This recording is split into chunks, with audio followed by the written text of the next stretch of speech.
رمضان المبارک کا تیسرا جمعہ ہے، چوتھا جمعہ ہے آج، اور تیسرا عشرہ جو ہے وہ چل رہا ہے۔ تینوں عشروں کی الگ الگ خصوصیات ہیں، رحمت ہے، مغفرت ہے، جہنم سے آزادی ہے، لیکن ان خصوصیات کے درمیان اللہ کے پیارے نبی حضرت محمد رسول اللہ صلی اللہ تعالیٰ علیہ وسلم کی حیات پاک میں جو رمضان کے دن گزرے،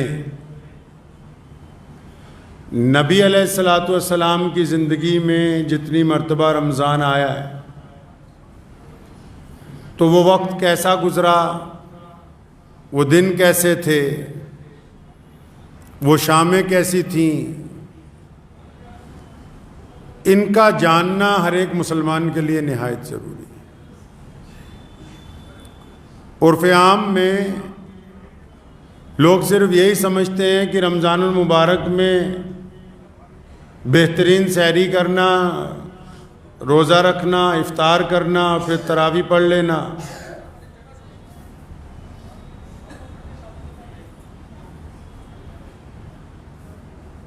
بس یہی رمضان المبارک کا مقصد ہے۔ لیکن جب نبی علیہ الصلوۃ والسلام کی سیرت پاک کو پڑھتے ہیں، آپ صلی اللہ علیہ وسلم کے روزے دیکھتے ہیں، تو وہ رمضان المبارک الگ الگ انداز سے پوری انسانیت کی رہنمائی کرتا ہوا نظر آتا ہے۔ یہ جو دن چل رہے ہیں، 21واں روزہ، 22واں، 23واں، ایک تو لیلۃ القدر کے دن ہے، تاک راتوں میں اللہ کے نبی علیہ السلام نے بھی فرمایا، قرآن پاک میں اللہ تعالیٰ نے بھی ذکر فرمایا کہ بھی لیلۃ القدر کو تلاش کریں ان راتوں کے اندر۔ لیکن ان راتوں کے ساتھ ساتھ یہ جو دن چل رہے ہیں، 21واں، 22واں، 23واں، 24واں رمضان المبارک جو ہے، یہ وہ دن ہے کہ جب نبی علیہ الصلوۃ والسلام نے میدان بدر کے بعد پہلے تو 17 رمضان المبارک کو فتح بدر عطا ہوئی، اور پھر چند سال گزرنے کے بعد رمضان المبارک کے تیسرے عشرے میں نبی علیہ الصلوۃ والسلام نے مکہ المکرمہ کو رمضان المبارک میں فتح کیا۔ اس مکہ مکرمہ کو فتح کیا جس کے اوپر کفر کا غلبہ تھا، جس کے اوپر ظلم کا غلبہ تھا، جہاں کفار مکہ کی گنڈا گردی چلتی تھی، جہاں انسانوں کا جینا حرام تھا، جہاں بڑے اور چھوٹے کی تمیز ختم ہو گئی تھی، جہاں چھوا چھوت کا بول بالا تھا، جہاں کسی غریب کو عبادت گاہ میں جانے کی اجازت نہیں تھی۔ نبی علیہ الصلوۃ والسلام نے جو رمضان المبارک جب آیا ان کی زندگی میں، مکہ مکرمہ کو فتح کرنے کے لیے جس مہینے کا انتخاب کیا، وہ بھی رمضان المبارک کا مقدس مہینہ ہے، اور معمولی فتح نہیں ہے۔ دنیا میں اکثر لوگ جنگیں کرتے ہیں، الگ الگ ملک، الگ الگ بڑے بڑے جو پرانے بادشاہ گزر گئے، اور آج بھی جس کے پاس زیادہ طاقت ہے، رشیا نے یوکرین کے اوپر حملہ کیا کیونکہ وہ کمزور ملک ہے۔ آج بھی جو زیادہ طاقتور ہیں وہ یہ کوشش کرتے ہیں کہ ہم دنیا کے خد و خال کو بدلیں، ہم دنیا کے جغرافیہ کو بدلیں، لیکن آپ دنیا کی اگر تاریخ اٹھائیں گے تو جس نے بھی جو فتح کی ہے وہ فتح زیادہ دیر قائم نہیں رہی۔ کسی کی فتح 10 سال، کسی کی 100 سال، کسی کی 500 سال، کسی کی 600 سال۔ یہ محمد الرسول اللہ کا فتح کیا ہوا مکہ ہے کہ 1450 سال گزر گئے جس دن سے رسول اللہ نے فتح کیا، اس دن سے لے کے آج تک، اور اب قیامت آ سکتی ہے، مکہ مکرمہ کی زمین پر کبھی کفر کا غلبہ نہیں ہو سکتا۔ یہ محمد الرسول اللہ کی فتح ہے، نبی کے ہاتھ سے فتح ہوا ہے نا، خاتم النبیین صلی اللہ علیہ وسلم کے دست پر فتح ہوا ہے۔ اور فتح بھی کیسی؟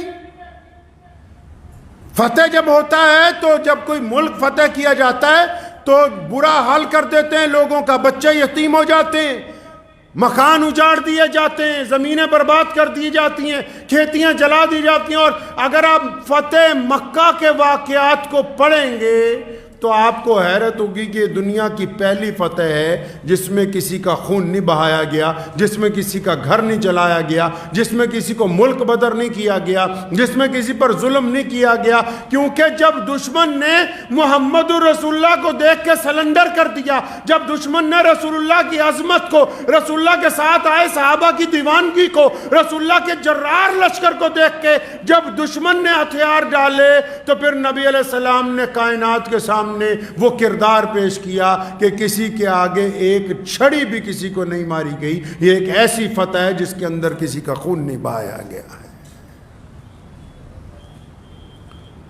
فتح مکہ کے لیے مدینہ سے چلے نبی علیہ السلام کہ صلی اللہ علیہ وسلم، مدینہ سے چلے فتح مکہ کے لیے، ابھی باہر نکلے تو جو شاہراہ ہے جہاں سے لشکر گزرتا ہے، تو نبی علیہ السلام نے دیکھا کہ ایک جانور نے، ایک کتیا نے بچے دیے۔ اس جانور کے بچے کئی ہوتے ہیں، جب پیدا ہوتے ہیں 6 7 8 کئی ہوتے ہیں، تو دیکھا کہ وہ بیٹھی ہوئی ہے اور اس کے بچے دودھ پی رہے ہیں۔ 10,000 کا لشکر ہے، اس وقت دنیا کی آبادی کیا ہے، اور اس لحاظ سے 10,000 کا لشکر اتنا بڑا ہے کہ اگر آج کے دور میں دیکھیں تو سمجھیے کہ 10 لاکھ لوگوں کا لشکر ہے۔ ہر ایک قبیلے کے جوان اپنی اپنی ٹولیاں بنا کے، تو نبی علیہ السلام جب مدینے سے نکلے دیکھا اس جانور نے بچے دیے ہوئے ہیں اور وہ بچے دودھ پی رہے ہیں اپنی ماں کا، تو ابن سراقہ رضی اللہ تعالیٰ عنہ کو فرمایا ادھر آؤ، یہاں پر کھڑے ہو جاؤ، اس کے آگے کچھ فاصلے کے اوپر نیزہ لے کے کھڑے ہو جاؤ، یا رسول اللہ کیا کرنا ہے؟ اور فرمایا یہ جو ہمارا لشکر آ رہا ہے نا، سارے لشکر کو بولو کہ دائیں یا بائیں طرف سے گھوم کے جائے۔ آج کسی منتری نے آنا ہو، کسی وزیر نے آنا ہو، کسی چھوٹے موٹے افسر نے آنا ہو، تو سڑکوں سے کھونچے والوں کو ہٹا دیا جاتا ہے، راہداریاں خالی کروا دی جاتی ہیں، غریبوں کا سامان پلٹ دیا جاتا ہے، پتہ لگتا ہے کہ کوئی وزیر آنے والا ہے، اور یہ محمد الرسول اللہ ہیں، جاہو جلال کے ساتھ نکلیں۔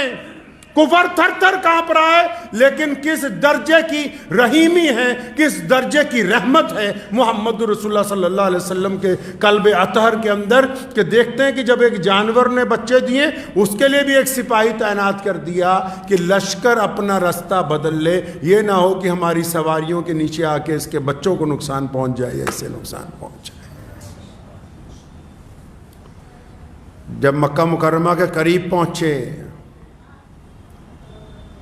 تو آپ صلی اللہ علیہ وسلم نے جب پڑاؤ کیا تو سارا لشکر پہاڑیوں میں پھیلا ہوا تھا۔ فرمایا سارے آج کی رات یہاں قیام کریں گے، آگ جلاؤ، اپنے اپنے خیمے کے آگے اپنا اپنا کھانا تیار کرو۔ تو ابو سفیان نے جب دیکھا دور سے، مخبروں نے دیکھا تو گھبرا گئے کہ بھئی اتنا بڑا لشکر ہے، کیونکہ ان کی معاہدہ شکنی کی وجہ سے رسول اللہ آئے تھے، وہ اتنا بڑا لشکر محمد رسول اللہ لے آئے۔ تو انہوں نے حضرت عباس رضی اللہ عنہ سے کہا کہ عباس تیرے بھتیجے کی تو بادشاہیت قائم ہو گئی۔ تو عباس رضی اللہ عنہ نے فرمایا نہیں غلط بات نہ کرو، یہ بادشاہت نہیں ہے، یہ نبوت ہے، یہ محمد رسول اللہ کے دیوانے، یہ حضور نبی علیہ السلام کے پروانے، یہ بادشاہت نہیں ہے۔ پورے مکے میں جتنے لوگ تھے نا، سب کو خبر پہنچ گئی۔ کون لوگ ہیں مکے میں؟ مکے میں جن کو خبر پہنچ گئی کہ محمد رسول اللہ صلی اللہ علیہ وسلم اپنے ایک لشکر کے ساتھ آ گئے، تو کون لوگ ہیں مکے میں جو رہ رہے ہیں؟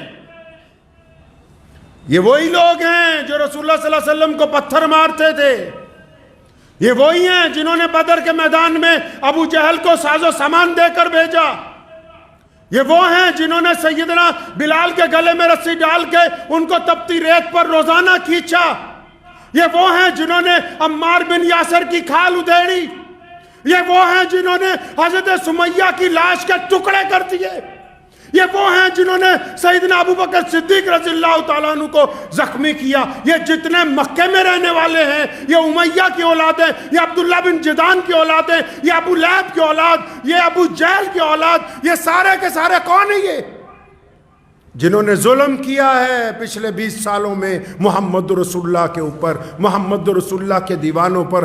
آج اتنا بڑا لشکر دیکھ کے ڈر گئے، بزدل ہیں، ہتھیار ڈال دیے، کہنے لگے ہم نہیں لڑ سکتے اب ان کے ساتھ۔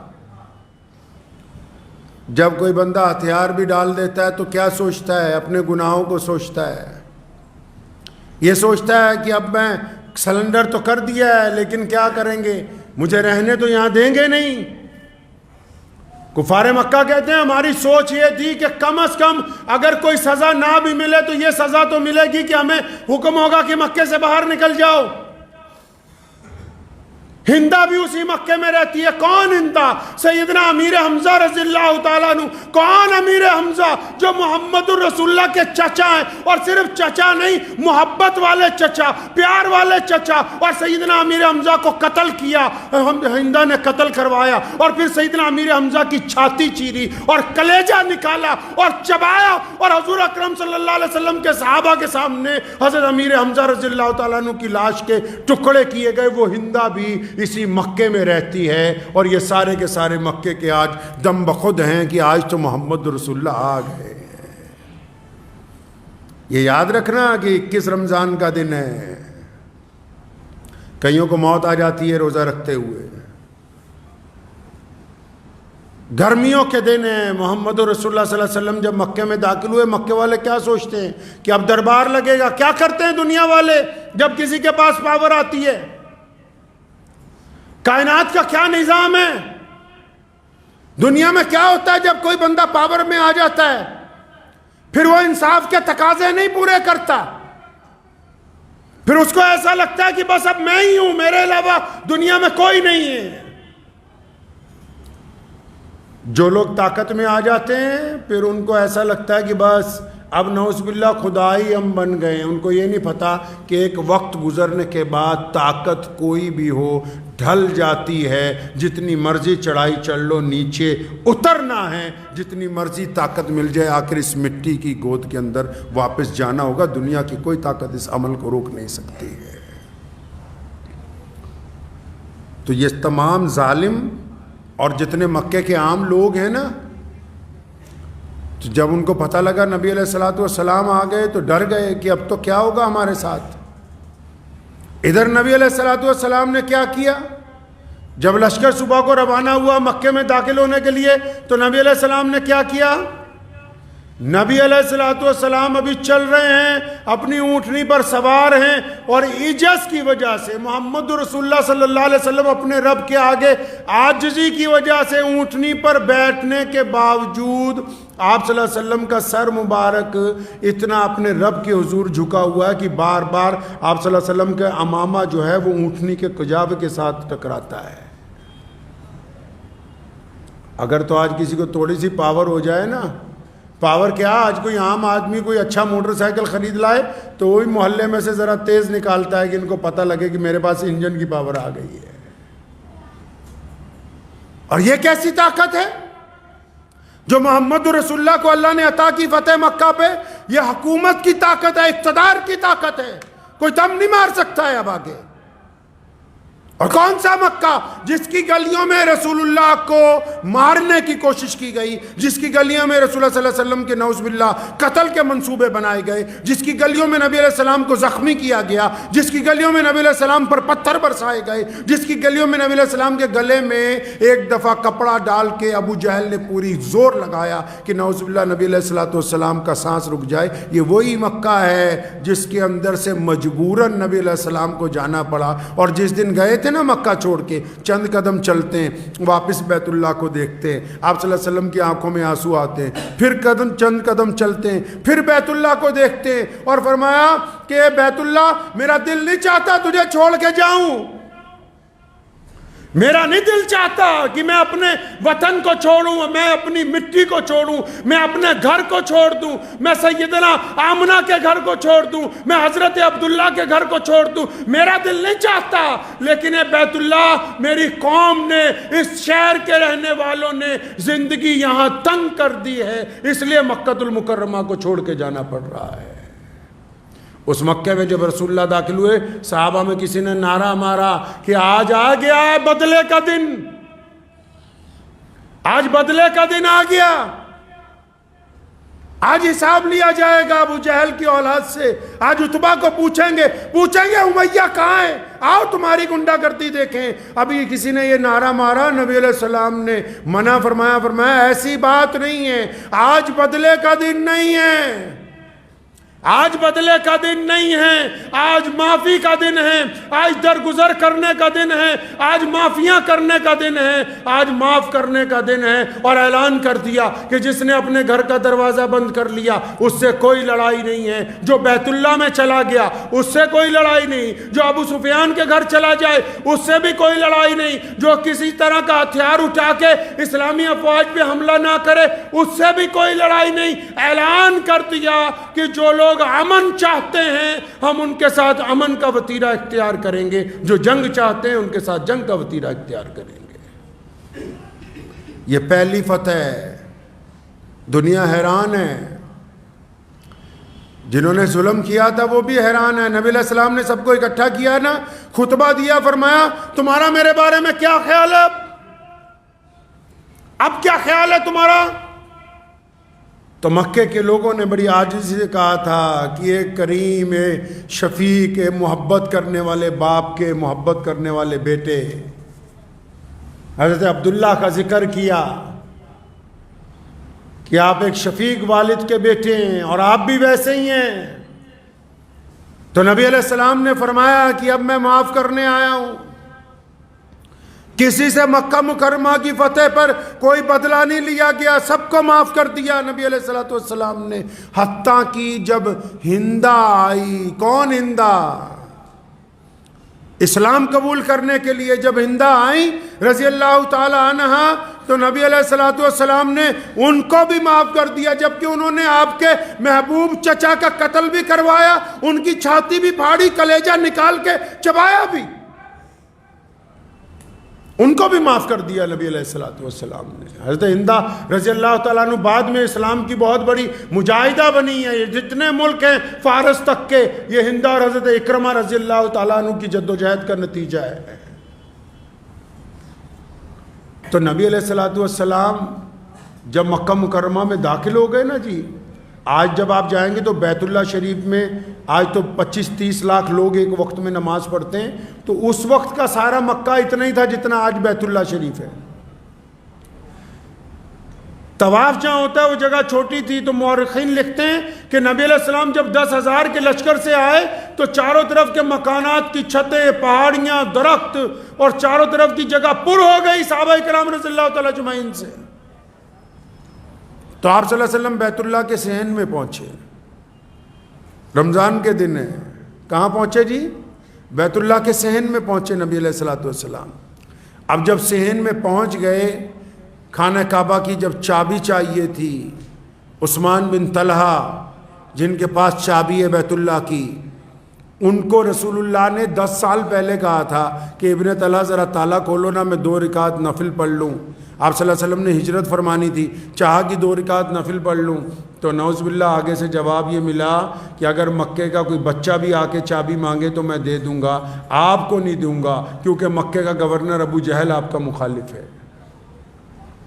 تو نبی علیہ السلام نے بڑی ہمت کی بات کی. نبی علیہ السلام نے کندھے پہ تھپکی ماری, فرمایا ابن طلحہ ایک وقت آئے گا یہ چابی تجھ سے لے لیں گے, ہم ناراض نہیں ہوئے, فرمایا ایک وقت آئے گا ہم یہ چابی تم سے لے لیں گے. اور ابن طلحہ کہتے ہیں 10 سال کے عرصے میں بڑی تیاریاں کی کفار مکہ نے, ابو جہل نے بھی بڑی تیاریاں کی, عتبہ بھی ڈینگے ہانکتا تھا, ابو لہب اور اس کے بیٹے بھی بڑی بڑی باتیں کرتے تھے, لیکن کہتے ہیں جب بھی میٹنگ ہوتی تھی نا, میرے دل میں بار بار رسول اللہ کی یہ بات یاد آ جاتی تھی کہ وہ کالی کملی والے کہہ کے گئے ہیں کہ ابن طلحہ ایک دن آئے گا کہ یہ چابی ہم تجھ سے لے لیں گے. اور وہ دن آ گیا, وہ دن آ گیا. فرمایا عثمان بن طلحہ کو بلاؤ, چابی آ گئی, بیت اللہ کو کھولا, لات اور عزا نکال دیے گئے, پاک کر دیا بیت اللہ کو. نبی علیہ السلام نے عثمان بن طلحہ سامنے کھڑے, جب بیت اللہ کے دروازے کو دوبارہ لاک اپ کیا تو یہ سوچ رہے ہیں کہ اب شاید میری سزا کا اعلان ہو, میں نے چابی نہیں دی تھی. آج کل آپ نے دیکھا نہیں, جب کوئی حکومت چلی جاتی ہے تو جو نئی حکومت آتی, جو پرانی حکومت کے ریٹائر وزیر ہوتے ہیں نا, اب اکثر ان کی باتیں سنو گے تو پریس کانفرنس میں کہتے ہیں کوئی بات نہیں، افسران کو ڈراتے ہیں کہ جب ہماری باری آئے گی پھر بتائیں گے. ڈینگے ہانکنے سے نہیں ہٹتے. پھر بھی کوئی سابقہ وزیر اعلیٰ ہو نا تو وہ ڈینگ ہانکتا ہے کہ اچھا جب میری دوبارہ باری آئے گی پھر بتاؤں گا تمہیں میں. عثمان بن طلحہ کہتے ہیں کہ میں سوچ رہا ہوں کہ اب کیا ہوگا میرے ساتھ، میں نے چابی نہیں دی تھی. نبی علیہ السلام نے اس کو قریب بلایا، فرمایا اے ابن طلحہ یہ چابی واپس ہم تمہیں کو دے رہے ہیں، اب قیامت تک تمہارے گھرانے میں رہے گی. فرماتے ہیں کہ میری طرف چابی نہیں آئی، کلمہ لا الہ الا اللہ محمد رسول اللہ صلی اللہ علیہ وسلم.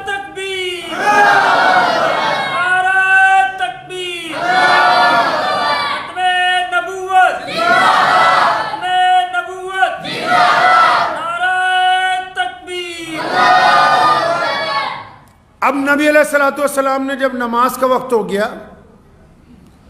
بیت اللہ کے بیڑے میں روزے رکھے ہوئے ہیں لوگوں نے، بیت اللہ کے صحن میں نماز کا وقت ہو گیا. کون کھڑا ہے صحن میں؟ کون کون کھڑے ہیں صحن میں؟ پیارے نبی محمد رسول اللہ کے دائیں بائیں سیدنا ابو بکر صدیق رضی اللہ تعالیٰ عنہ، سیدنا عمر فاروق رضی اللہ تعالیٰ عنہ، سیدنا عثمان ذی النورین رضی اللہ تعالیٰ عنہ، حضرت مولا علی کرم اللہ وجہ رضی اللہ تعالیٰ عنہ، عباس رضی اللہ تعالیٰ عنہ صلی اللہ علیہ وسلم کے چچا ہیں، ابو عبیدہ بن جراح امین الامت ہیں، خالد ابن ولید مسلمانوں کے ہر اول دستے کے جرنیل ہیں، اور بڑے بڑے صحابہ، حضرت ابو سفیان رضی اللہ تعالیٰ عنہ بھی کھڑے ہیں، ابھی مسلمان ہوئے، مکے کے موجودہ گورنر ہیں، سارے کے سارے کھڑے ہیں. تو جب نماز کا وقت ہو گیا نا، کئیوں کے دلوں میں یہ بات ہے کہ آج بیت اللہ میں اذان کون دے گا؟ آج کون دے گا اذان؟ اذان کی جب بات آئی کہ آج کون اذان دے گا تو نبی علیہ السلام نے ادھر ادھر نگاہ دوڑائی تو وہ نظر نہیں آئے جن کو رسول اللہ چاہتے ہیں کہ اذان دے. تو فوراً فرمایا او میرا بلال کہاں ہے؟ بلال کہاں ہے؟ کون بلال؟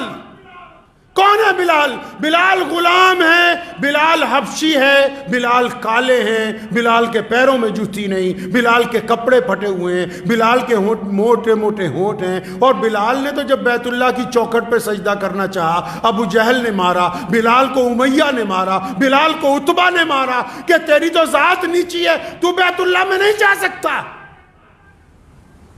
جب نبی علیہ السلام نے فرمایا نا میرے بلال کہاں ہیں، سارے صحابہ سمجھ گئے کہ آج بھی اگر بیت اللہ کی چھت پہ چڑھ کے کسی کو اذان کا حکم ہوگا تو سیدنا بلال کو ہوگا. تو ایک صحابی نے، مشورہ دینے والے مخلصین ہر جگہ ہوتے ہیں، تو ایک صحابی نے بڑا مخلصانہ مشورہ نبی علیہ السلام کی کان میں دیا. فرمایا یا رسول اللہ آج مکہ فتح ہو گیا، ان کی کمر ٹوٹ گئی ہے قریش کی. برادری واد بہت تھا نا اس وقت، اور آج بھی اگر مسلمانوں میں کسی کو اپنی برادری زیادہ اچھی لگتی ہے تو اپنی خام خیالی دماغ میں سے نکال دے. اگر برادری اچھی لگتی ہے تو پھر اپنی اوقات پہ آ جائے کہ جو میری برادری اس کی اصلیت پہ رہوں گا. محمد رسول اللہ نے برادریوں کی ذات پات کو توڑ کے رکھ دیا اپنی ابتدائی دین کے اندر. تو ایک صحابی نے کان میں کہا یا رسول اللہ آج تو قریش کی کمر ٹوٹ گئی. یعنی یہ سب سے تکڑی برادری اپنے آپ کو سمجھتے ہیں کہ بڑے عزت دار ہیں ہم. یا رسول اللہ ان کی تو کمر ٹوٹ گئی. آج بھی اگر بلال بیت اللہ کی چھت پہ چڑھیں گے، یہ غلام کو چڑھاؤ گے چھت پہ تو ان کی رہی سہی بھی ختم ہو جائے گی. ہمارے پاس تو بنو ہاشم میں سے اور قریش کے بڑے بڑے سردار جو مسلمان ہو چکے ہیں پہلے سے، سیدنا ابو بکر صدیق رضی اللہ تعالیٰ عنہ جیسے شہزادے اور عمر بن خطاب رضی اللہ تعالیٰ عنہ جیسے جلیل القدر صحابی موجود ہیں، اور اہل بیت میں سے حضرت علی رضی اللہ تعالیٰ عنہ سامنے کھڑے ہیں. یا رسول اللہ ان کی تو کمر ٹوٹ گئی ہے. آج اگر ایک غلام اوپر چڑھ گیا نا بیت اللہ کی چھت پہ اذان دینے کے لیے تو ان کی رہی سہی بھی ختم ہو جائے گی. بات کان میں کہی گئی تھی، جواب کان میں آنا چاہیے تھا، لیکن قربان جاؤں پیارے رسول اللہ صلی اللہ علیہ وسلم پر. ان کو ڈانٹا، وہ فرمایا کہ ایسی باتیں کرتا ہے. مکے کی گلیوں میں اگر مار کانی ہو تو بلال کا ہے، کسی کے گلے میں رسی ڈال کے کھینچی جائے تو بلال ہو. جنگ بدر میں زخم کھانے ہو تو بلال ہو، اور یہ امیہ اگر کسی کی جان کا دشمن ہو تو وہ سیدنا بلال ہو، اور جن کو میرا نام لینے کی وجہ سے ایک دو دن نہیں کئی سال روزانہ اذیت پہنچائی گئی ہو وہ سیدنا بلال ہو، پھر یہ کیسے ہو سکتا ہے کہ آج بلال کے علاوہ کوئی اور مؤذن رسول بن جائے؟ فرمایا آج اگر بیت اللہ کی چھت پہ چڑھ کے کوئی اذان دے گا تو میرا بلال دے گا۔ سیدنا بلال رضی اللہ عنہ بھاگے بھاگے آئے، لکھتے ہیں کہ میں نے جب اپنا نام سنا مجھے آگے بلایا جا رہا ہے تو گھبرا گیا، فرمایا میں تو غلام ہوں، آگے بڑے بڑے شہزادے کھڑے ہیں، غلاموں کی کیا ضرورت پڑ گئی؟ جب قریب آیا نبی علیہ السلام نے فرمایا بلال آج بیت اللہ کی چھت پہ اذان آپ دیں گے۔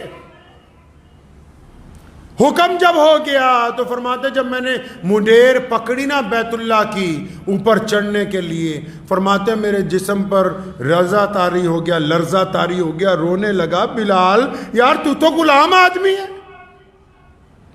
بلال غلام ہے یار، تجھے تو مکے میں صبح شام لوگ مارتے تھے، کالا ہے، حبشی ہے، یہ کیا کر دیا؟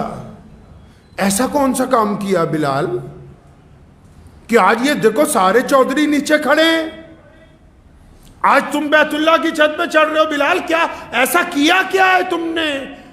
تھے نا محمد رسول اللہ کے تربیت یافتہ۔ فوراً سیدنا بلال نے اپنے دل کو کہا، فوراً جب رو رہے تھے، جب یہ سوال آیا نا دل میں کہ بلال ایسا کیا کیا، پیارے نبی علیہ السلام کی طرف دیکھا اور اپنے آپ کو کہتے ہیں بلال یہ جو کالی کملی والے سے تیری محبت ہے نا، یہ جو محمد رسول اللہ سے تیرا عشق ہے نا، یہ جو تو نے ان کی غلامی اختیار کی ہے نا، یہ بادشاہی اس غلامی کی عوض ملی ہے، یہ اس لیے ملا ہے یہ درجہ کیونکہ تو محمد رسول اللہ سے پیار کرتا ہے۔ فرمایا جب میں بیت اللہ کی چھت پہ چڑھ گیا نا، بیت اللہ کی چھت پہ چڑھ کے بلال رضی اللہ عنہ نے وہ کام کیا ہے، قربان جاؤں وہ کام کیا ہے کہ رہتی دنیا تک کفر کی اور شرک کرنے والوں کی اور اس کے علاوہ منکرین ختم نبوت کی رگ کاٹ کے رکھ دی، جو بیت اللہ کی چھت پہ چڑھ کے بلال نے کام کر دیا۔ جب چھت پہ چڑھے نا بیت اللہ کی، اللہ کرے آپ سب لوگ بیت اللہ کو دیکھ کے آئے انشاءاللہ تعالی۔ جنہوں نے بیت اللہ کو دیکھ رکھا ہے اپنی آنکھوں سے وہ بھی جانتے ہیں، جنہوں نے آنکھوں سے نہیں دیکھا فوٹو میں دیکھا ہے وہ بھی جانتے ہیں کہ ساری دنیا کے کروڑوں مسلمان بیت اللہ کی طرف منہ کر کے نماز پڑھتے ہیں، اور ساری دنیا کے کروڑوں مسلمان بیت اللہ کے چاروں طرف چکر لگاتے ہیں، لیکن کبھی بیت اللہ کی چھت پہ کسی کو نہیں چڑھا دیکھا ہوگا۔ بیت اللہ کی چھت پہ غلاف بدلنے کے علاوہ کوئی نہیں گیا، کبھی کوئی اذان نہیں ہوئی بیت اللہ کی چھت پہ، کوئی نماز نہیں ہوئی۔ بلال جب چڑھے بیت اللہ کی چھت پہ، فرماتے رسول اللہ نے فرمایا بلال اذان دو۔ اب بلال اذان تو دے لیکن اذان کس طرح منہ کر کے دی جاتی ہے بھائی؟ مسجد میں جب مؤذن اذان دیتا ہے اس کا منہ کس طرف ہوتا ہے؟ کس طرح منہ کر کے اذان دے گا مؤذن بھائی؟ مؤذن جب اذان دیتا ہے تو کعبے کی طرف منہ کر کے اذان دیتا ہے، بنا کعبے کی طرف منہ کیے اذان ہو نہیں سکتی ہے۔ دنیا میں کہیں بھی رہو، اگر اذان دینی ہے تو چہرہ کدھر ہو؟ کعبے کی طرف ہونا چاہیے۔ اب بلال کہاں ہیں بھائی؟ بلال تو کعبے کی چھت پر ہیں۔ کس کی چھت پر؟ کعبے کی چھت پہ۔ اور وہ بلال تو محمد رسول اللہ کے دیوانے، بلال تو نبی علیہ السلام کے پروانے، بلال نے تو سیکھا ہی دین رسول اللہ سے، ساری باتیں رسول اللہ سے سیکھی ہیں۔ فرماتے جب میں بیت اللہ کی چھت پہ چڑھ گیا میرے دل نے پھر کہا بلال اب کعبہ کہاں ہے؟ اب کعبہ کدھر؟ کعبہ تو کعبے کی چار دیواروں کو کہتے ہیں کہ جو جس سمت سے آئے اس دیوار کی طرف منہ کر کے نماز پڑھ لے۔ فرمایا جب کعبہ کی چھت پہ چڑھا دیا میرے دل نے کہا بلال کعبہ کدھر ہے؟ اور بلال کہتے پھر آپا بھی مترا نے دیر نہیں لائی، دیر نہیں لگائی۔ فرمایا بس پھر ایک انگلی کان میں دی اور پھر دوسری انگلی شہادت والی سیدھی کر لی اور اپنا چہرہ بھی سیدھا کر لیا، اور بلال کس طرف منہ کر کے اذان دینے لگے ہو؟ پوری دنیا کے انسانوں کو بلال نے دکھایا، بیت اللہ کی چھت پہ چڑھ کے جب اذان دینی تھی تو صحن کعبہ میں جس طرف رسول اللہ کھڑے تھے اس طرف منہ کر کے اذان دینی شروع کی، اور کائنات کے مسلمانوں کو بتایا کہ کعبے کا اگر کوئی کعبہ ہے تو وہ محمد الرسول اللہ ہے۔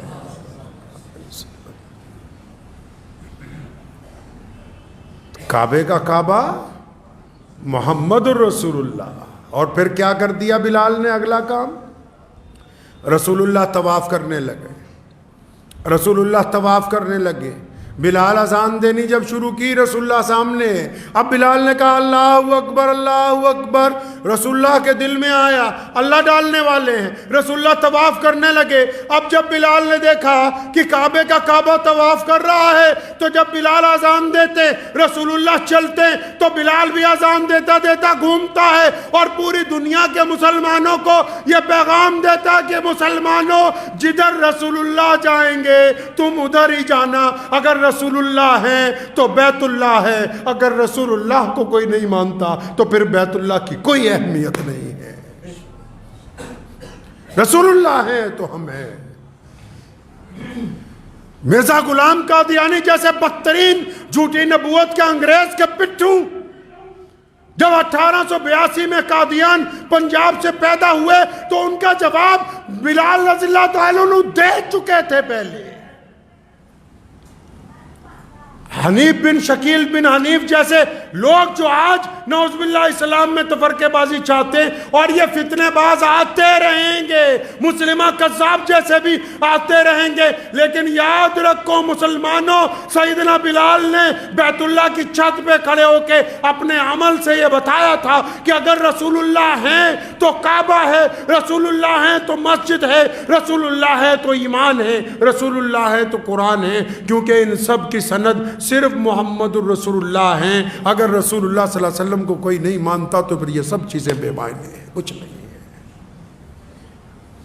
اس لیے یاد رکھو کہ ختم نبوت صلی اللہ علیہ وسلم کے معاملے میں نعوذ باللہ اگر کوئی یہ آ کے کہہ دے آپ سے، اگر کوئی اتنی سی بات کہہ دے کہ حضور اکرم صلی اللہ علیہ وسلم آخری نبی ہے یا نہیں، اس پہ میں تم سے ٹاک کرنا چاہتا ہوں۔ جو بندہ صرف اتنی سن لے اور سنانے والے کے چہرے پہ چپت رسید نہ کرے، جو صرف اتنی سن لے کہ سامنے والا نعوذ باللہ حضور صلی اللہ علیہ وسلم کی ختم نبوت کو چیلنج کرتا ہے اور چپ ہو جائے، وہ جتنی مرضی نمازیں پڑھ لے، روزے رکھے، حج کرے، زکاتیں دے، وہ سب کچھ ہو سکتا ہے، وہ ایمان والا مسلمان ہو نہیں سکتا۔ جس نے رسول اللہ کی عظمت کے ساتھ سودا کر لیا وہ سب سے بڑا بے ایمان ہوگا، چاہے وہ کسی بھی ذات اور برادری کے ساتھ تعلق رکھتا ہو۔ نبی علیہ السلام کی ذات متنازع نہیں ہے، نعوذ باللہ ہمارے نبی کی ذات متنازع نہیں ہے۔ یہ تو ایسا ہے جیسے کوئی آپ کو آ کے بولے کہ یہ تیرا باپ ہے کہ نہیں، کیا کہو گے؟ کوئی آپ کو آ کے کہہ دے کہ مجھے شک ہے یہ تیری ماں نہیں ہے، کیا کہو گے؟ رسول اللہ کی ذات ہمارے لیے ایسی ہے، یاد رکھو مسلمانوں، ہمارا وجود صرف محمد رسول اللہ صلی اللہ علیہ وسلم کی بدولت قائم ہے، صرف رسول اللہ کی بدولت۔ دیکھو آج اسلام کے کتنے فرقے ہیں، دیوبندی ہیں، بریلوی ہیں، انصاری ہیں، پٹھان ہیں، قریشی ہیں، میر ہیں، ڈار ہیں، افغان ہیں، عرب ہیں، افریقن ہیں، کتنے فرقے ہیں ہمارے پاس، لیکن پوری دنیا کے مسلمانوں کو اگر کسی طاقت نے متحد قرار رکھا ہے، اگر پوری دنیا کی حکومتوں کو اسلام کے اتحاد سے ڈر لگتا ہے، اگر پوری کائنات کے مسلمان کسی نام پر اکٹھا ہو سکتے ہیں، اگر ساری دنیا کے مسلمانوں کے دل کسی ذات کے لیے با ایک وقت دھڑکتے ہیں، اگر کائنات کے سارے لوگ کسی ذات کی عزت کے لیے ایک بار ایک وقت میں کھڑے ہو سکتے ہیں، تو صرف ذات محمد الرسول اللہ صلی اللہ علیہ وسلم کی ذات ہے۔ اس لیے یاد رکھو کہ اگر کوئی آ کے نعوذ باللہ، کئی لبرل مولوی ہیں، ایک مولوی میرے پاس لبرل آیا، اللہ تعالیٰ اسے ہدایت دے، تو مجھے ایک دن کہنے لگا کہ حضرت میں قادیان ہو کے آیا ہوں۔ میں کہا اٹھو، یہ چائے مت پیو، وہ دروازہ ہے باہر نکلو، دفع ہو جاؤ، جن کو غداروں سے پیار ہے وہ اسلام کے کچھ نہیں لگتے. اور اس ملک کا بھی قانون ہے, سنو, اور اس ملک کا نہیں, دنیا کے ہر دیش کا قانون ہے کہ مخالف کے ساتھ صلح ہو سکتی ہے, مخالف کے ساتھ صلح ہو سکتی ہے, دشمن کے ساتھ صلح ہو سکتی ہے. لیکن اگر کوئی ملک سے غداری کرے تو پھر اس کے ساتھ صلح نہیں ہو سکتی. اور اسی طرح ختم نبوت کا مسئلہ ہے کہ تمام مسئلوں کے اندر اختلاف ہو سکتا ہے اور پھر ان میں صلح ہو سکتی ہے. اگر لیکن کسی کو ختم نبوت کے مسئلے سے اختلاف ہے تو وہ اسلام کا غدار ہے, اور غداروں کے ساتھ کوئی صلح کی بات نہیں ہو سکتی ہے, غداروں کے ساتھ نہیں صلح ہو سکتی. تو سیدنا بلال رضی اللہ تعالیٰ عنہ نے یہ بتا دیا قیامت تک کے مسلمانوں کو. قرآن میں تو اعلان آیا پہلے ہی کہ محمد رسول اللہ خاتم النبیین ہیں. اب جب نبی علیہ السلام نے بیت اللہ میں اذان بھی ہو گئی, نماز بھی ہو گئی, عدالت بھی لگ گئی, اب جو آ رہا ہے نبی علیہ السلام معافی کا اعلان کر رہے ہیں, عدالت بھی جب نپٹ گئی تو سیدنا عباس رضی اللہ تعالیٰ عنہ نبی علیہ السلام کے چچا ہیں, انہوں نے اللہ کے نبی سے کہا, یا رسول اللہ چلیں, آج ہمارے گھر پہ قیام ہوگا, مکہ مکرمہ میں آج ہمارے گھر پہ قیام ہوگا. تو نبی علیہ السلام نے عباس رضی اللہ تعالیٰ عنہ کو منع کر دیا, فرمایا نہیں چچا آج آپ کے گھر نہیں جانا ہے.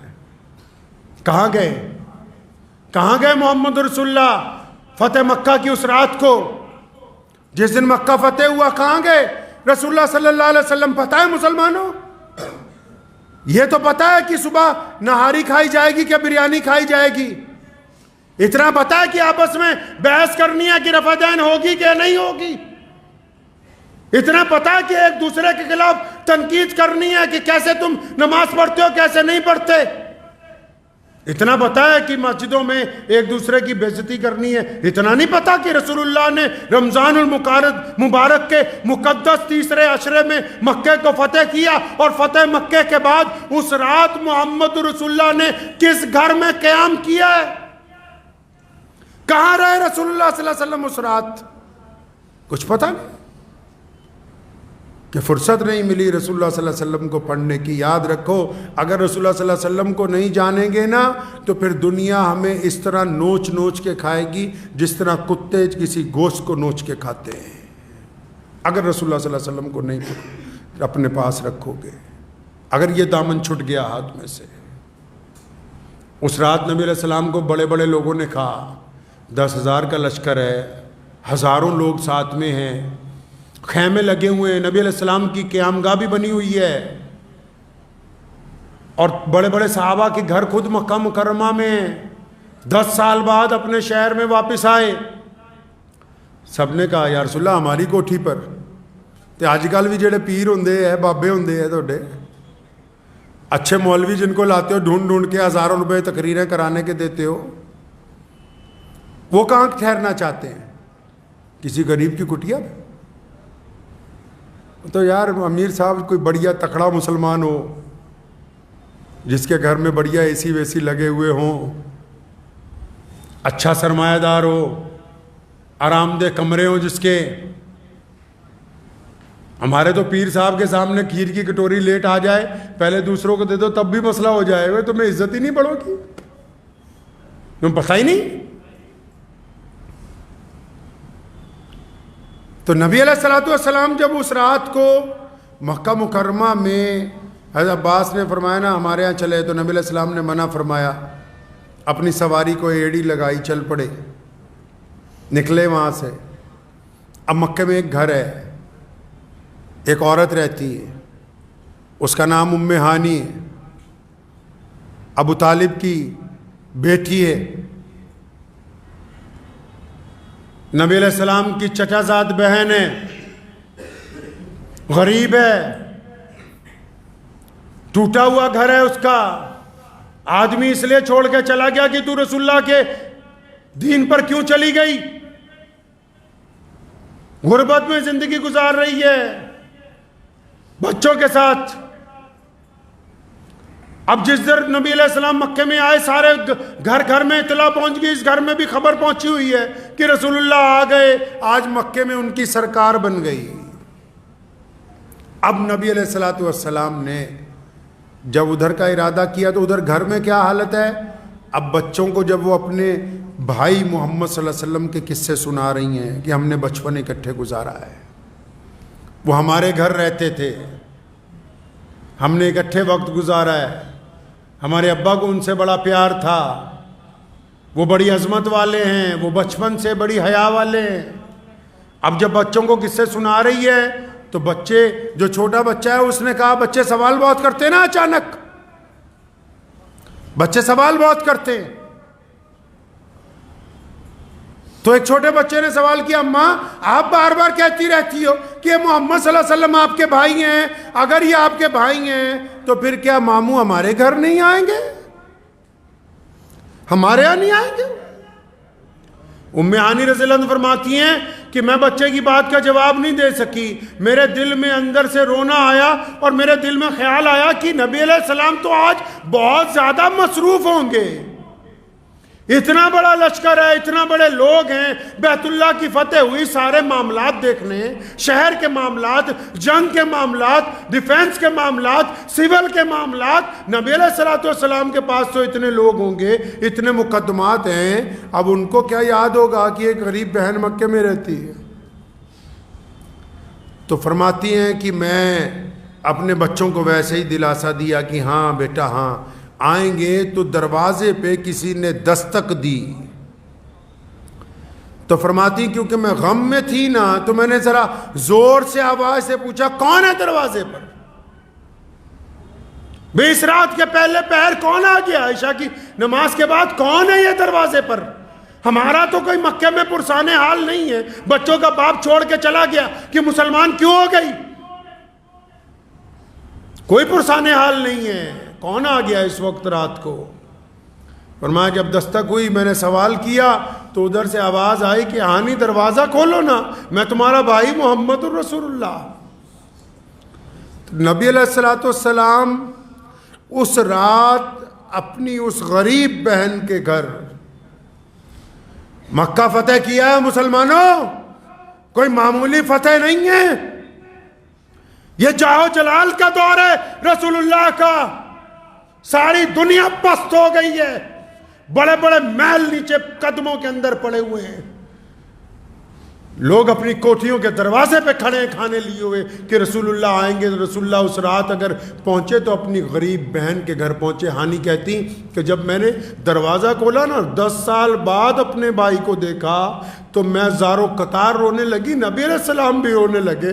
فرمایا ہانی حضرت عباس نے کہا تھا چچا نے کہ میرے گھر چلو، اور بڑے بڑے چودھریوں نے کہا یا رسول اللہ ہمارے گھر چلے، تو میرا تو گھر مکے میں نہیں ہے۔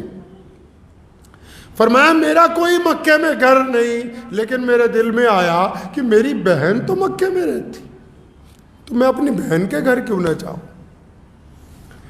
حضرت ام ہانی رضی اللہ تعالیٰ عنہ حیران ہے، ہو سکتا ہے کوئی ملک کا بہت بڑا مملکت کا صدر بن جائے، کوئی آج کوئی وزیر بن جائے، کوئی بڑا افسر بن جائے اور جیتنے کے بعد اپنی کسی غریب بہن کے دروازے پہ پہنچ جائے، اپنے کسی غریب کے دوست کے دروازے پہ پہنچ جائے رات کو۔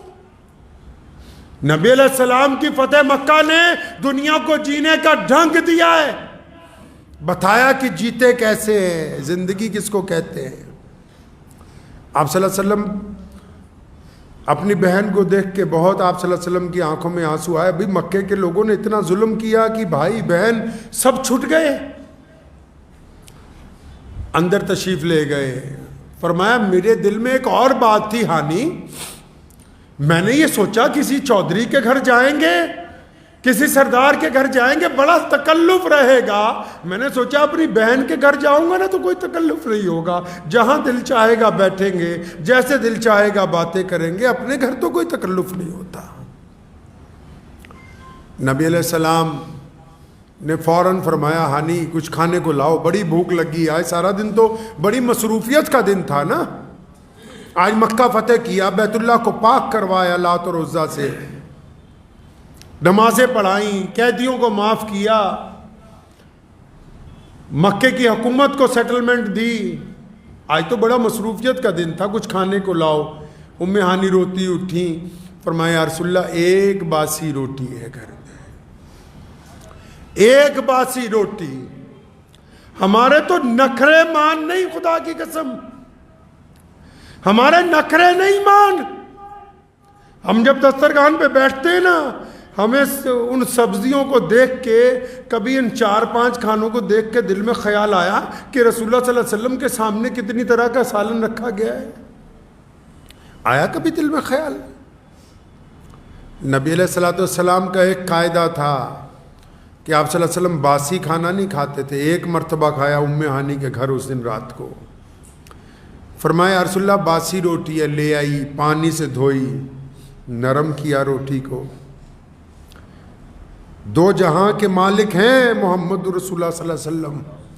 اور آپ کو ایک تاریخی بات بتا دوں، دل پہ لکھ کے لے جائیے، یہ جو فکر و فاقہ رسول اللہ نے کاٹا ہے، یہ جو رسول اللہ نے غریبی دیکھی ہے، یہ اختیاری تھی، سمجھتے ہو خود مانگ کے لی ہے، یہ ویسے نہیں تھی۔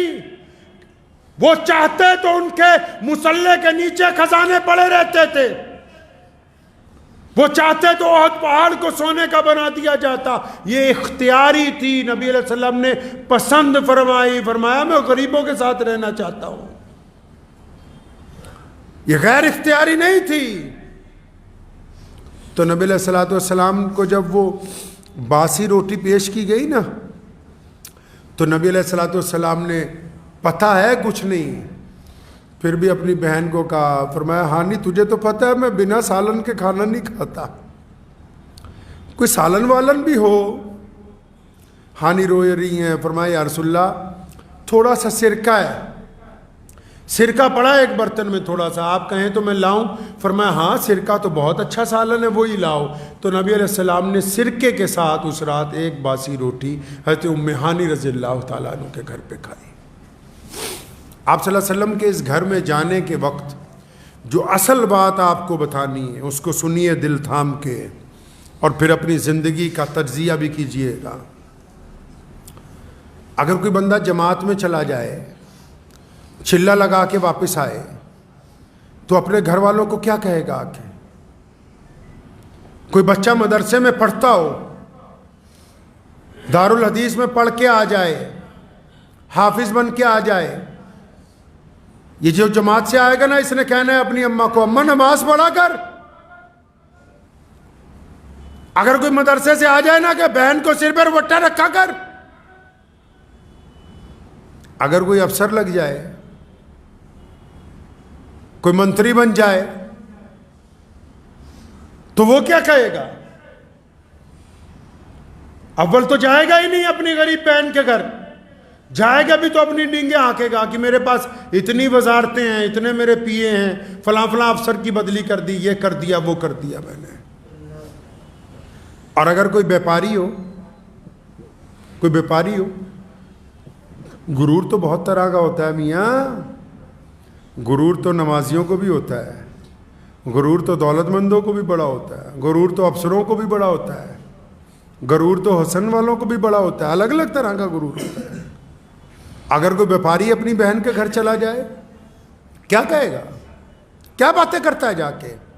تو کیا باتیں کرتا ہے جا کے اپنی بہن کے گھر؟ اچھا تم تو یہ کہتے ہو، او ہو تیری لڑکی ذرا قد میں چھوٹی ہے، نہیں تو میں اپنے بیٹے کے لیے لے لیتا، بہانے بناتا ہے، بے ایمان ہے تو، بہانے بناتا ہے۔ اب اپنی بہن سے، رشتہ داروں سے 4 پیسے آ گئے نا، اب یہ سوچتا ہے لڑکا وہاں بھی آؤں گا جہاں سے 4 چکے ملے۔ وہ 4 چکے نہیں ہوں گے، وہ لعنت کے 4 ٹائر ہوں گے، جو جب چلتے ہیں تو دنیا کو بتاتے ہیں کہ یہ دہیز کی گاڑی پہ بیٹھ کے آ کے میاں صاحب لوگوں کو تبلیغ کر رہے ہیں، یہ وہ میاں ہیں۔ کیا کہتا ہے جا کے بیپاری آدمی اپنے گھر والوں کو، رشتہ داروں کو؟ ارے تم کاروبار کرو یار، میں نے بزنس کیا، اتنا فائدہ ہو گیا، تم فلاں کام کر لو، ہول سیل میں فلاں چیز لے آؤ، اور اگر غلطی سے کوئی پروفیسر لگ جائے، کوئی افسر لگ جائے کسی خاندان میں تو مصیبت ہی آ جائے گی. وہ جہاں جائے گا اس نے ایک ہی بات کرنی ہے، کیا تم پڑھتے نہیں ہو؟ پڑھا کرو نا، یو پی ایس سی کی تیاری کرو، پڑھو. تم کون سی ایئر میں پڑھ رہے ہو؟ کون سا سبجیکٹ ہے تمہارے پاس؟ ایسی باتیں ہوتی ہیں نا جب کوئی آدمی اپنے رشتہ داروں کے گھر جاتا ہے، 10 سال بعد جاتا ہے اور پھر اور کیسی باتیں کرتا ہے، اوہو یہ کپڑے تمہاری بھابھی نے کہا ریمنڈ کے خریدنے، وہیں سے لایا ہوں. ایک گاڑی خریدی 50 لاکھ کی، مجبوری تھی، بچے مان نہیں رہے تھے. اپنی ڈینگیں ہانکتا ہے جن میں خود کوئی خاصیت نہیں ہوتی. لوگ چاہتے ہیں کہ ہمارے مکان کی تعریف ہو، ہمارے کپڑوں کی تعریف ہو، ہمارے کاروبار کی تعریف ہو. آؤ اس رات دیکھتے ہیں کہ نبی علیہ السلام نے اپنی بہن کو کیا کہا. تو نبی ہیں، ان کے پاس تو سارا دین ہے. بہن کو ایک آدھی دعا بتا دیتے، خزانے مل جاتے. بہن کو بتا دیتے کہ فلاں نماز میں یہ تسبیح اور اضافہ کر لے، قسمت اور پلٹ جاتی. کیا کہا ہوگا؟ کبھی سوچا ہے آپ نے؟ کبھی جا کے پوچھا ہے کسی مولوی سے کہ پیارے نبی علیہ السلام اس رات سیدنا ام ہانی کے جب گھر پہ پہنچ گئے تو کیا کہا محمد الرسول اللہ نے اپنی بہن سے؟ آؤ مسلمانوں دل تھام کے سنو. جب ام ہانی نے کہا یا رسول اللہ آپ کا بستر لگا دیا، ایک چٹائی کھجور کی بچھا دی گئی، ایک پھٹا بوریا بچھا دیا گیا، یا رسول اللہ آپ کا بستر لگا دیا، آپ تھکے ہوئے ہیں، آپ آرام کریں. تو نبی علیہ السلام جب اپنے بستر پر بیٹھے تھے نا تو علیہ السلام نے فرمایا ہانی آج آرام نہیں کرنا ہے، تو بھی تو آ نا، یہاں میرے سامنے بیٹھ. اپنی بہن کو اپنے سامنے بٹھایا، بھانجے بھی آ کر بیٹھ گئے، نبی علیہ السلام کی بہن کے بچے بھی بیٹھ گئے. اب نبی علیہ السلام ادھر دنیا داروں کو دیکھو، جو جس لائن کا ہے وہ اسی لائن کی ڈینگیں ہانکتا ہے. تو نبی علیہ السلام نے اس رات کیا کہا؟ ام ہانی سامنے بیٹھی ہیں، نبی علیہ السلام تشریف فرما ہیں. مسلمانوں، نبی علیہ السلام نے ایسی بات کہی اس رات. میرا ایمان ہے کہ آسمان پھٹ گیا تھا، زمین کی چھاتی چر گئی تھی. اپنی بہن کو سامنے بٹھایا اور بٹھانے کے بعد کہنے لگے ہانی تجھے پتہ ہے کہ میری پیدائش سے چند مہینے پہلے میرے ابا حضرت عبداللہ کا وصال ہو گیا، وہ اس دنیا سے چلے گئے. ہانی میں نے اپنے والد کو نہیں دیکھا، تو نے حضرت عبداللہ کو دیکھا ہے، تو بتا نا میرے ابو کیسے تھے، بتا نا سیدنا عبداللہ کا خد و کال کیسا تھا، میرے والد نظر کیسے آتے تھے، ان کا چہرہ کیسا تھا، وہ چلتے کیسے تھے، ان کی زبان کیسی تھی، آنکھیں کیسی تھی. ام ہانی کہتی اللہ کے نبی زاروں قطار رونے لگے کہ میں نے اپنے والد کو نہیں دیکھا، کچھ تو ہی بتا مجھے میرے ابا کے بارے میں. ہانی کہتی ہے میں بتاتی ہوں کہ حضرت عبداللہ اتنے پیارے تھے. حضرت عبداللہ کا قد و کاٹ بڑا خوبصورت تھا، ان کی چال بڑی درمیانی تھی، ان کا لہجہ بڑا میٹھا تھا. فرمایا جب میں ان کے والد کے تمام صفات بیان کرتی ہوں نا ابھی باپ کی باتیں ختم نہیں ہوتی. نبی علیہ السلام کی آنکھوں میں پھر آنسو ہیں. فرمایا تجھے پتہ ہے میں 6 سال کا تھا، میری ماں سیدہ آمنہ مجھے چھوڑ کے چلی گئی. تو مجھ سے 10-15 سال بڑی ہے، تو نے میری ماں کو اچھی طرح دیکھا، میں نے اپنی ماں کو اچھی طرح نہیں دیکھا. بتانا میری ماں کیسی تھی، بتانا سیدہ آمنہ تھی کیسی. مسلمانوں، محمد رسول اللہ نے اس رات اپنے ابو کو یاد کیا، اپنی امی کو یاد کیا، اپنے دادا کو یاد کیا، اپنے بھائیوں کو یاد کیا، اپنے چچا کو یاد کیا، اور کائنات کے لوگوں کو سمجھا دی یہ بات، یہ بتا دیا تمہیں کہ جب تم اونچے مقام پر بھی پہنچ جاؤ تو پھر ان کو یاد کرنا جو اس وقت تمہارے ساتھ تھے جب تمہارے ساتھ تھا کوئی نہیں. حضرت محمد رسول اللہ 6 سال کے ہیں، امی چلی گئی. کتنے سال کے بھائی؟ 6 سال کے امی چلی گئیں. ام ایمن ساتھ میں ہیں. فرماتی ہیں کہ میں جب حضرت آمنہ کی تدفین کے بعد نیچے آئی تو رسول اللہ نظر نہیں آتے، 6 سال کے ہیں، کہیں غائب ہو گئے. اور پھر دیکھا کہ ابوا پہاڑی کے اوپر سے رونے کی آواز آ رہی، میں بھاگ کے اوپر گئی تو 6 سال کے محمد اپنی ماں کی قبر سے لپٹے ہوئے. فرمایا امی تو مجھے چھوڑ گئی. فرمایا تو مجھے کیوں چھوڑ کے چلی گئی؟ اور پھر اس 6 سال کے بعد مسلمانوں 63 سال کے محمد مدینے سے مکے چلے حجۃ الوداع کے لیے، اس ابوا پہاڑی کے قریب سے گزرے، 1,24,000 کا لشکر، 1,24,000 کا لشکر رواں دواں ہیں۔ محمد رسول اللہ نے جب ابوا پہاڑی کو دیکھا، اپنی اونٹنی موڑی، ابوا پہاڑی پر رکے، اپنی ماں کی قبر کے پاس اترے، بیٹھ کے ہزاروں قطار رونے لگے، فرمایا میری ماں تو مجھے چھوڑ کے چلی گئی تھی۔ 63 سال کے محمد پھر بچوں کی طرح روتے، 1,24,000 کا لشکر رک گیا، حیران ہے، پریشان ہے، ہزاروں قطار لوگ رو رہے ہیں۔ نبی علیہ السلام نے یہ دونوں گھٹنے اٹھائے، سر اس میں رکھا، اپنی ماں کی قبر پہ ہاتھ پھیرا، فرمایا اماں تو مجھے چھوڑ کے نہیں چلی گئی۔ سارے حیران ہیں، سنو تمہارے نبی نے کیا کیا مسلمانوں۔ نبی علیہ السلام نے یہ کیا، جب بہت دیر ہو گئی روتے روتے نا، جب 63 سال کے تھے، جب ابوا پہاڑی پر رکے، تو سیدنا ابو بکر نے ایک بار پھر آ کے جپھی ڈالی، یا رسول اللہ بس کیجئے، یا رسول اللہ آگے مکے میں لوگ انتظار کرتے ہیں۔ ارے قربان جاؤں محمد صلی اللہ علیہ وسلم پر، تاریخی بات کہی سیدنا ابو بکر پہ، فرمایا ابو بکر آج میں نہیں جاؤں گا، آج کی رات یہیں ابوا پہاڑی پر اپنی ماں کی قبر کے پاس بستر لگا کے رہوں گا، آج میں اپنی ماں کے پاس سے نہیں چاہتا۔ میں یہ رسول اللہ کا دین ہے مسلمانوں، یہ رسول اللہ کا دین ہے۔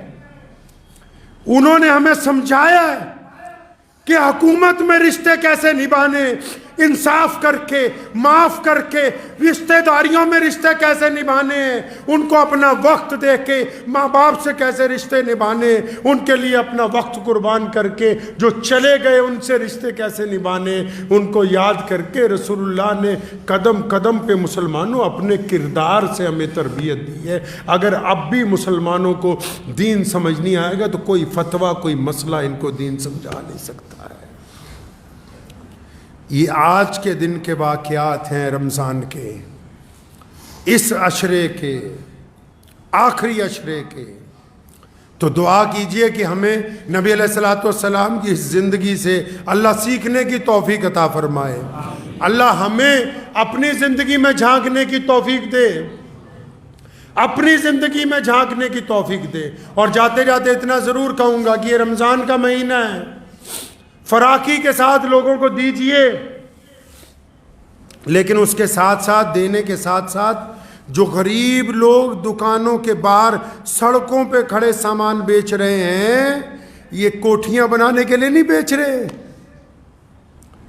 یہ جو غریب کوئی آدمی کوئی جرابیں لے کے، کوئی غبارے لے کے، کوئی چند پھل کے ٹکڑے لے کے سڑکوں پر کھڑے ہیں نا پوری دنیا میں، یہ بڑے بڑے شو روموں کے مالکوں کی طرح کوٹھیاں بنانے کے لیے نہیں کھڑے ہیں، یہ 2 وقت عزت کی روٹی چاہتے ہیں، ورنہ یہ بھی چور بن جاتے ہیں۔